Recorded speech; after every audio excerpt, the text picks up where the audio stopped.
Apocalipse 3, versículo 14. Levante aí sua Bíblia. Fala conosco, meu Pai. É a tua palavra que nós precisamos ouvir. Não é nem querer. Nós precisamos. E é o que o Senhor nos dá, não o que queremos, o que precisamos. Da tua palavra para abrir os nossos olhos, nosso entendimento, para nos nortear, nos guiar. Elevamos a ti os nossos pensamentos, para que o Senhor fale conosco. Usa a minha boca e que todos entendam a tua palavra. Em nome de Jesus, amém. Apocalipse 3,14. E ao anjo da igreja de Laodiceia escreve: isto diz o amém. Olha aqui para mim. Amém, Jesus é o amém. Amém significa eu concordo. Ele é o amém. A testemunha fiel e verdadeira. O princípio da criação de Deus. Entenda uma coisa. Tem testemunhas que são o quê? Falsas, mentirosas. Mas ele é a testemunha fiel. O amém. O princípio da criação de Deus. Aí ele diz assim no 15: conheço as tuas obras, que nem és frio nem quente. Quem dera foras frio ou quente.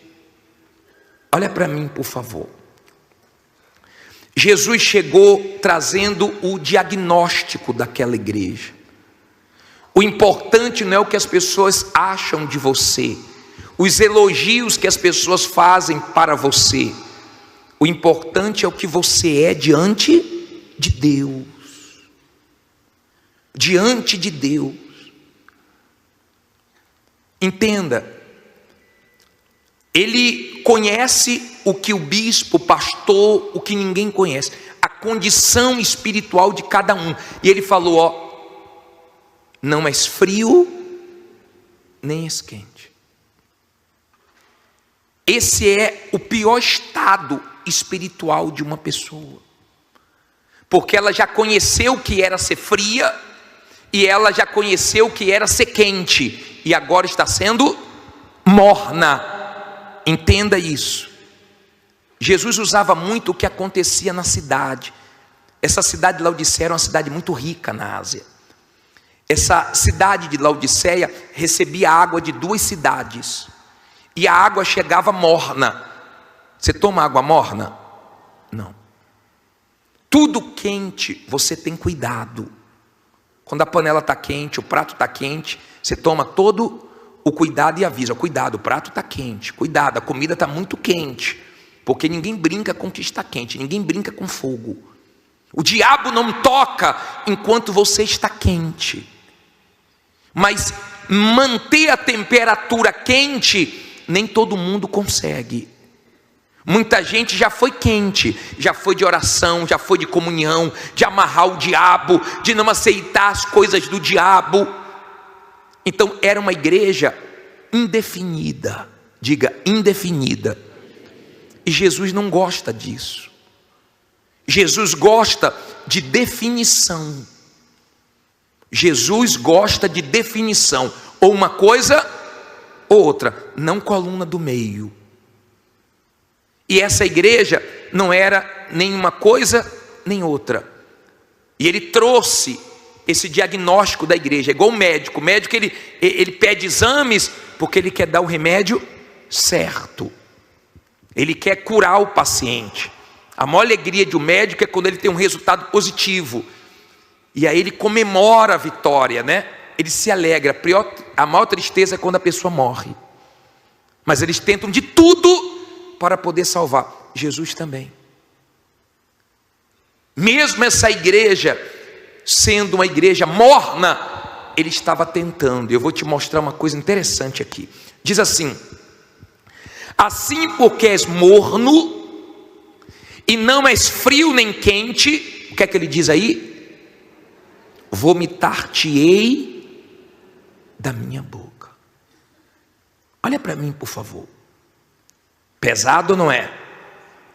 Bispo, Jesus não vomita ninguém. A Bíblia diz que vomita. O morno ele vomita. Bispo, Jesus faz isso? Faz. O que você faz quando você vomita? Dá até nojo, não dá? O que você faz quando você vomita? Você joga fora aquilo ali. Ele não quer te jogar fora. Ele não quer vomitar ninguém. Mas ele não aceita essa vida morna. E às vezes o que deixa uma pessoa morna não é o pecado apenas. Não é o que ela está fazendo de errado, é o que ela está deixando de fazer de certo.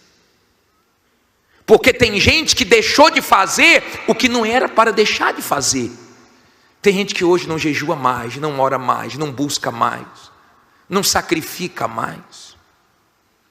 Eu estava agora à tarde pensando em Deus. Meu Deus, que paciência. Deus, quando esteve aqui, o povo de Israel rejeitou tanto.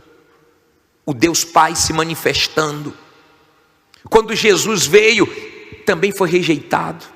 Hoje as pessoas rejeitam o Espírito Santo.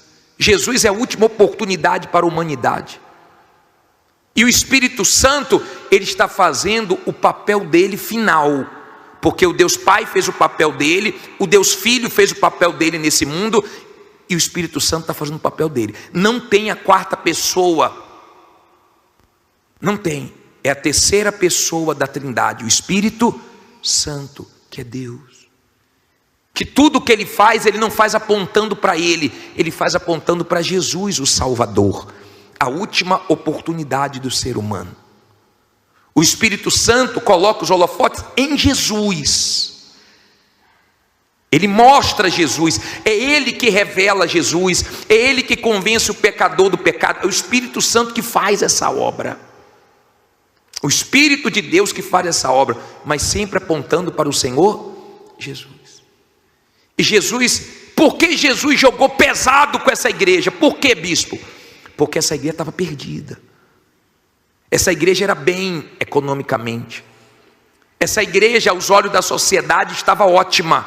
Mas aos olhos de Deus, essa igreja estava mal. E para uma igreja que estava caminhando para o inferno, Jesus tinha que dar um choque. Então ele foi pesado. Estou a ponto de vomitar. Ou vocês mudam, ou eu não vou aguentar. Em outras palavras, Jesus está dizendo o seguinte: está dando náusea. A maneira que vocês estão vivendo comigo não está me agradando. Sabe aquele rapaz que fala que ama a namorada, ela fala, vamos casar, ele fala, não, casar agora não, mas eu te amo. Igual o rapaz que falou assim, não, ela disse para mim, minha namorada falou que me ama, só pediu um tempo. Que a gente está trabalhando muito e ela pediu um tempo. Eu falei, meu Deus, vocês trabalham muito, o que está faltando é tempo para ficar junto, ainda pede tempo?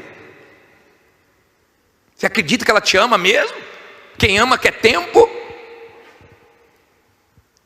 E tem gente assim na igreja, indefinida. Uma pessoa indefinida vai atravessar a rua, acaba sendo o quê? Porque ela não sabe se vai ou se fica. Uma pessoa indefinida, ela é assim. No trânsito, ela não sabe se anda numa rua ou em outra, ela vai bater.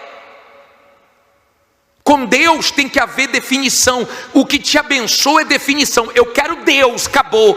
Eu não quero mais você, diabo, acabou. Mas se ficar nessa coisa, um pouquinho do diabo, um pouquinho de Deus, está perdido.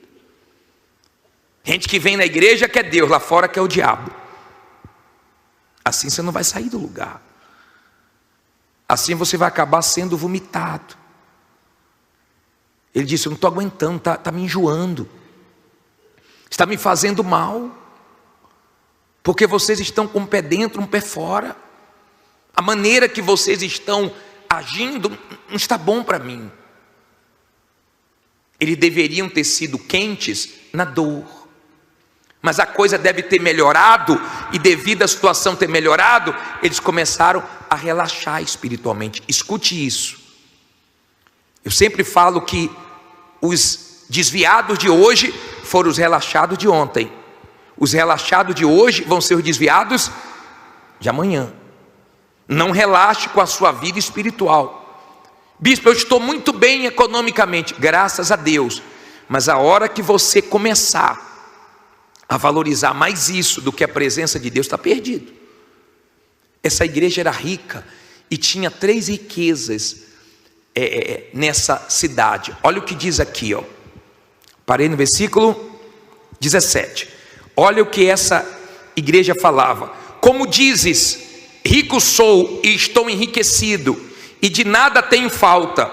Aí olha o que Jesus diz: e não sabes que és um desgraçado e miserável, e pobre, e cego, e nu. Meu Deus, Jesus pegou pesado demais. Depois você vai entender por que ele pegou pesado. Olha o que ele disse, ó: vocês se orgulham do ouro, mas vocês são pobres.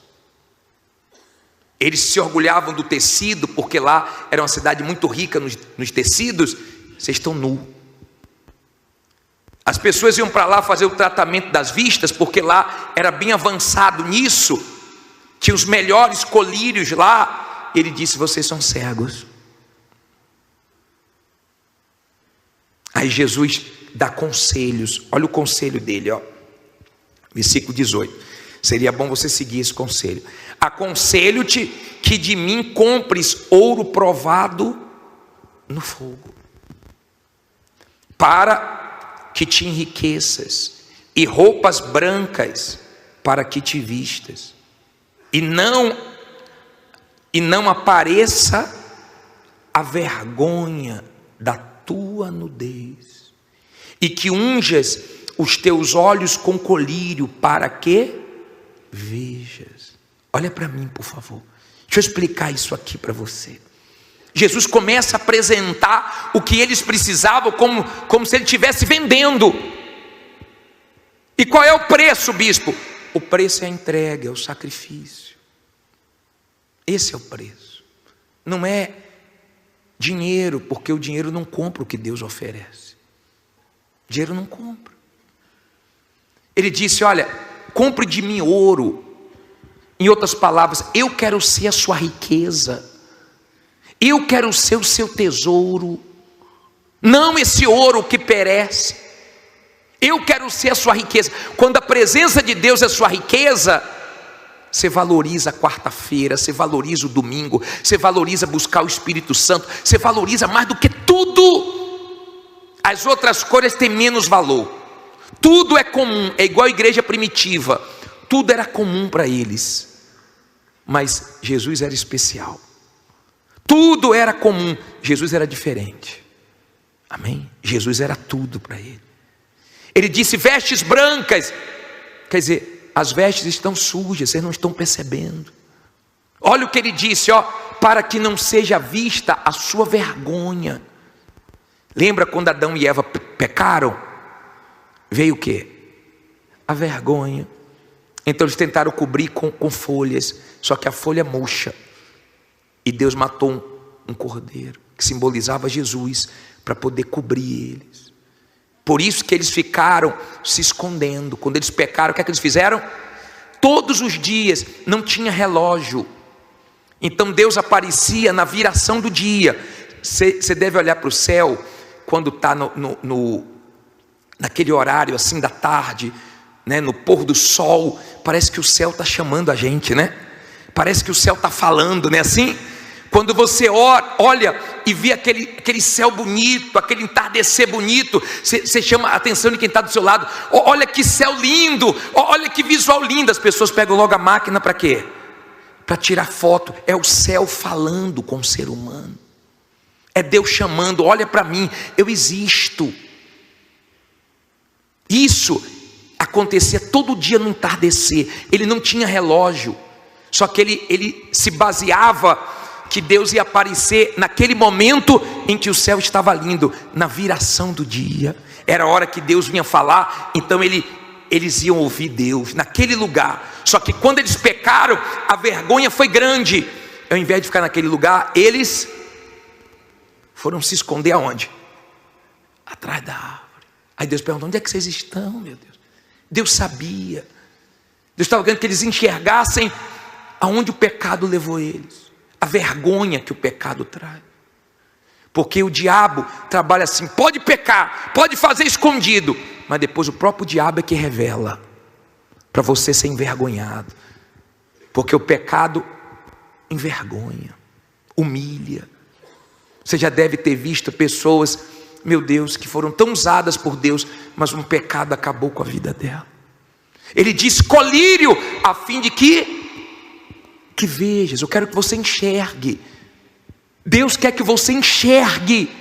De repente você não está enxergando o que está na sua frente, você não está enxergando a pata do diabo querendo te derrubar. E aprenda uma coisa: Deus te livra do que você não enxerga, mas você é que se livra do que você vê. Você é que se livra dos ambientes ruins, das más amizades. É você, não é Deus não. Deus te livra do que você não pode se livrar, mas do que você tem que se livrar, é você que se livra. Amém? Agora eu vou ler por que Deus pega pesado. Leia o 19, diz o que aí? Eu repreendo e castigo a todos quantos amo. Sê, pois, zeloso e arrepende-te. Olha para mim, ó.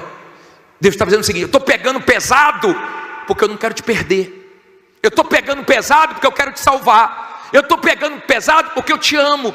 Eu repreendo e disciplino quem eu amo. Aí ele dá uma ordem: seja zeloso. Seja zeloso com sua vida espiritual. Seja zeloso com a sua vida com Deus. Não relaxe, não leve na brincadeira. Seja zeloso com a sua salvação, com a sua alma. Seja zeloso e arrependa-te. Em outras palavras, se arrepender, mesmo depois de tudo que você fez, eu te salvo. Aí vem a parte mais forte dessa carta, que me dá um temor. Versículo 20 diz assim: eis que estou à porta e bato. Se alguém ouvir a minha voz e abrir a porta, entrarei até ele, e com ele ceiarei, e ele comigo. Olha para mim, por favor. Onde é que Jesus estava nessa igreja? Do lado de fora. Eles não perceberam. Isso é que é preocupante, porque às vezes a pessoa está perdendo a salvação e não está percebendo. Jesus já está fora da vida dela, como estava fora da vida de Sansão, ele não percebeu. Quando ele acordou, ele pensou que tinha a mesma força e não tinha. Ele já era igual aos outros homens. E ele foi destruído. Mas enquanto ele estava bem com Deus, ele era diferente dos outros homens. O que destruía os outros homens não destruía ele. O que acabava com os outros homens não acabava com ele. Quando você está bem com Deus, o que destrói as pessoas lá fora não te destrói. Inveja, olho grande, bruxaria, nada disso te destrói. Você destrói quando você se torna igual às outras pessoas lá fora, que não temem a Deus. Amém? Jesus estava do lado de fora fazendo o quê? Batendo. Jesus do lado de fora da igreja. Jesus saiu da igreja, estava na porta batendo. Quantas vezes Jesus bateu na porta do seu coração, você não abriu? Quantas vezes Jesus falou e você não ouviu? E mais uma vez hoje ele está batendo. Abre o coração para ele. Ele quer entrar, ele quer ceiar com você, ele quer ficar dentro da sua vida. Quando nós ceiamos, o corpo de Jesus entra no nosso organismo, o sangue de Jesus entra no nosso corpo, o Espírito Santo quer entrar na gente. Ele quer ficar dentro de nós. Jesus quer estar dentro de nós através do Espírito Santo. Ele está batendo. E de repente você não está ouvindo. De repente ele saiu, você nem percebeu. Olha como essa igreja estava mal. Ele disse: eu quero ceiar, eu quero salvar, quero abençoar. Para terminar diz assim, ó: ao que vencer, lhe concederei que se assente comigo no meu trono, assim como eu venci e me assentei com meu Pai no seu trono. Quem tem ouvidos, ouça o que o Espírito diz às igrejas. Ó, ao que vencer. Ele disse: eu dou meu trono. Vocês estão aí dando valor a ouro, a roupa, vocês estão aí dando valor para tantas coisas. Eu dou meu trono. Quem é que gosta de dar o lugar para o outro, gente? O ser humano gosta de dar a posição para o outro? Duvido. Mas ele falou: te dou o trono. Eu venci e sentei com meu Pai. Em outras palavras, o que eu tenho para você é bem maior. Acorde, desperte.